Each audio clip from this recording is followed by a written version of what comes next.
Hello and welcome students, Gyanjyoti coaching সেন্টারের পক্ষ থেকে তোমাদের সকলকে আরো একবার স্বাগত। ইতিমধ্যেই আমরা কিন্তু আমাদের থার্ড সেমিস্টার সাকসেসফুলি কমপ্লিট করেছি। এর সাথে অবশ্যই তোমরা ছিলে, এবং আমরা কিন্তু আজকের থেকে মানে স্পেশালি আমার যে ক্লাসেসগুলো থাকে, তো আজকে আমি major education fourth semester paper 6 যেটা রয়েছে সেটার সিলেবাস নিয়ে কিন্তু আমি আলোচনা করব। পুরো সিলেবাসটা কিন্তু আমি বোর্ডে লিখে দেওয়ার চেষ্টা করেছি। আমি জানি না তোমরা ক্যামেরার ওপাশ থেকে কতখানি কি বুঝতে পারছো, চাইলে তোমরা একটা স্ক্রিনশটও নিয়ে নিতে পারো। এছাড়া আমি যখন আলোচনা করবো তখন এর প্রতিটা কিন্তু বাংলা মানেও বলে দেবো, কারণ তোমাদের মধ্যে অনেকেরই কিন্তু প্রবলেম হয় যে ইংলিশ আছে কিন্তু সেটার বাংলা মানেটা না জানলে কিন্তু তোমাদের সিলেবাস বুঝতে তখন কনফিউশন থাকে। তো সেই কনফিউশনটাও আশা করি আজকের ভিডিওর পরে ক্লিয়ার হয়ে যাবে। আজকে আমাদের ক্লাস বা আলোচনার বিষয় বা সিলেবাস নিয়ে যে আলোচনা করব সেটা শুরু করার আগে একটু বলে নিতে চাই, আমাদের জ্ঞানজ্যোতি কোচিং সেন্টারের পক্ষ থেকে অ্যাডমিশন কিন্তু শুরু হয়ে গিয়েছে। তোমরা চাইলে আমাদের জ্ঞানজ্যোতি কোচিং সেন্টারের সাথে কিন্তু যোগাযোগ করে নিতে পারো। আমাদের সাথে সরাসরি যোগাযোগ করতে হলে তোমাদেরকে বোর্ডের কর্নারে দেওয়া দুটি নাম্বারের মধ্যে যে কোনো একটি নাম্বারে যোগাযোগ করে নিতে হবে। এই নাম্বার দুটি হলো জ্ঞানজ্যোতি কোচিং সেন্টারের অফিসিয়াল হেল্পলাইন নাম্বার, ঠিক আছে? এবং শুধুমাত্র তোমাদের কথা মাথায় রেখেই কিন্তু আগের বারের মতো এবারেও ভীষণ স্বল্প মূল্যের বিনিময়ে কিন্তু পুরো কোর্সটা রাখা হয়েছে। তোমাদের যদি মনে হয় যে তোমাদের কাছে একটা বিশ্বাসের জায়গা আমরা তৈরি করতে পেরেছি জ্ঞানজ্যোতি কোচিং সেন্টারের পুরো টিম, তাহলে কিন্তু তোমরা সবাই একবার আমাদের সাথে যোগাযোগ করে নিতে পারো। চলো আর এক্সট্রা কথা না বাড়িয়ে আলোচনার বিষয়টা শুরু করছি। দেখো, সেমিস্টার 4 পেপার 6 মেজর এডুকেশন, ঠিক আছে? এবার পুরো যে সিলেবাসটা তোমাদের দেওয়া আছে তার তো একটা মানে মূল একটা কনসেপ্ট থাকে, তো সেটা বলে দিয়েছে সোশিওলজিক্যাল ফাউন্ডেশন অফ এডুকেশন, ঠিক আছে?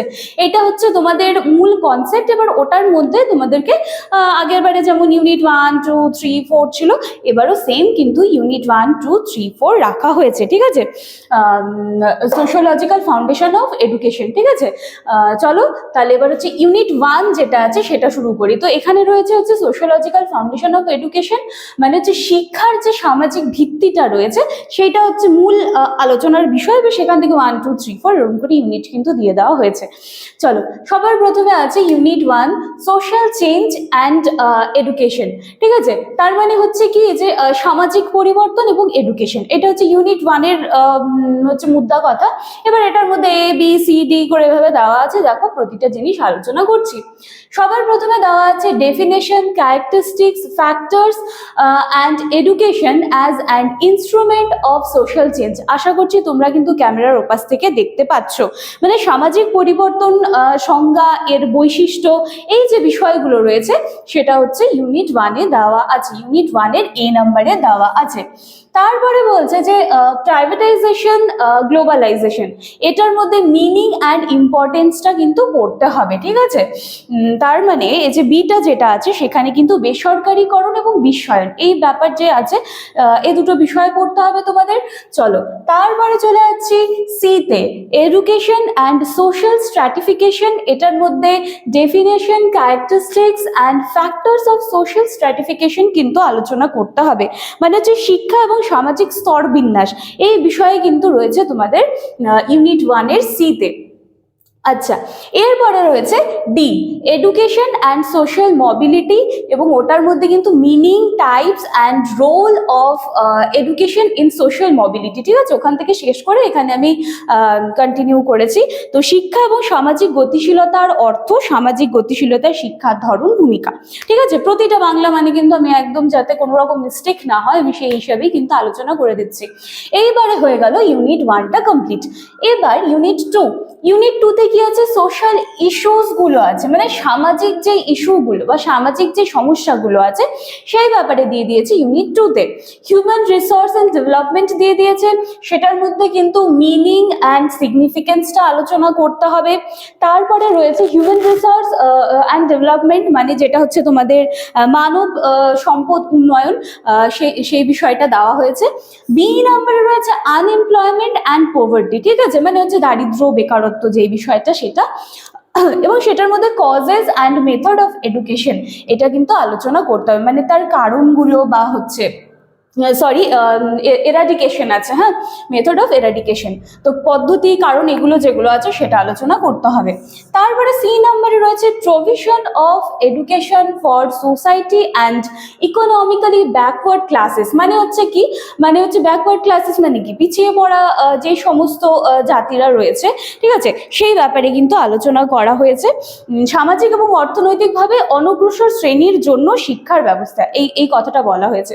আচ্ছা, ডি নাম্বার আছে provision of education for disadvantage section of the society. এটার মধ্যে এসটি, এসসি অ্যান্ড মাইনরিটি, এই যে অনগ্রসর বা পিছিয়ে পড়া যারা রয়েছে তাদের ক্ষেত্রে যে ডিসঅ্যাডভান্টেজগুলো রয়েছে, তো সেইগুলো সম্পর্কে ক্ষেত্রে তোমাদেরকে পড়তে হবে এই জায়গাটায়, ঠিক আছে, সুবিধা বঞ্চিত বিভাগ যেটা রয়েছে। আচ্ছা, এবার ইউনিট 3, ইউনিট 3-তে তোমাদের পড়তে হবে হচ্ছে equality, sustainable development and piece education. মানে হচ্ছে সমতা বা হচ্ছে একটা টেকসই একটা উন্নয়ন, এবং ওর সাথে সাথে হচ্ছে পিস এডুকেশন যেটা রয়েছে। এবং ওটার মধ্যে এবার দেখো ABC এটাতেও দেওয়া আছে ইউনিট 3-তে। এখানে ইকুয়ালিটি অ্যান্ড এডুকেশন মানে শিক্ষায় সমতা, এটার meaning, importance, cause of inequality মানে হচ্ছে অসমতাও যদিও তৈরি হয় তার কারণগুলো কি কি, role of education in removing inequality, তাহলে শিক্ষার কি ভূমিকা থাকবে সেই যে বৈষম্যটা তৈরি হয়েছে সেটা দূরীকরণে, ঠিক আছে। আচ্ছা, এইবার হচ্ছে বি নাম্বারে আছে পিস এডুকেশন। এখানে মিনিং, এইমস, অবজেক্টিভস এবং নিড, চাহিদা, এগুলো কমপ্লিট করতে হবে। সিতে আছে এডুকেশন ফর সাস্টেনেবল ডেভেলপমেন্ট। হয়ে গেল ইউনিট 3। এবারে ইউনিট 4, ইউনিট 4-এ কি আছে, জেন্ডার অ্যান্ড হচ্ছে সোসাইটি, ঠিক আছে, মানে হচ্ছে সমাজ এবং যে কি বলবো লিঙ্গ এবং সমাজ, ঠিক আছে, সেটা। তো এখানে হচ্ছে রয়েছে ABC।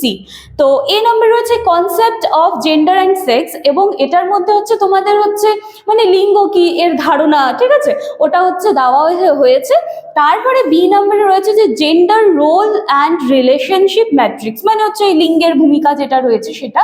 সি নম্বরে রয়েছে presentation of gender in curriculum and textbooks, role of education in removing gender discrimination.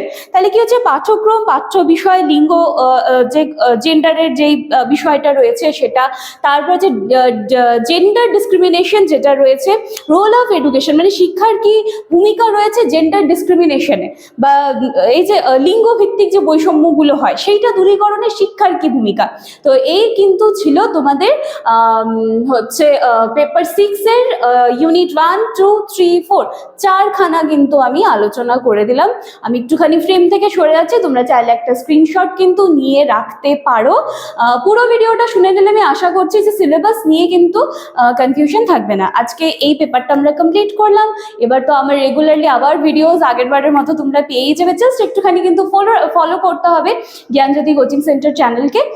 তো চলো, আশা করছি আজকের ভিডিওটায় তোমাদের আজকের যে পেপারটা রয়েছে সেটা নিয়ে কিন্তু সিলেবাস নিয়ে আর কোনো কনফিউশন থাকবে না। দেখা হচ্ছে নেক্সট দিনের ক্লাসে। Thank you.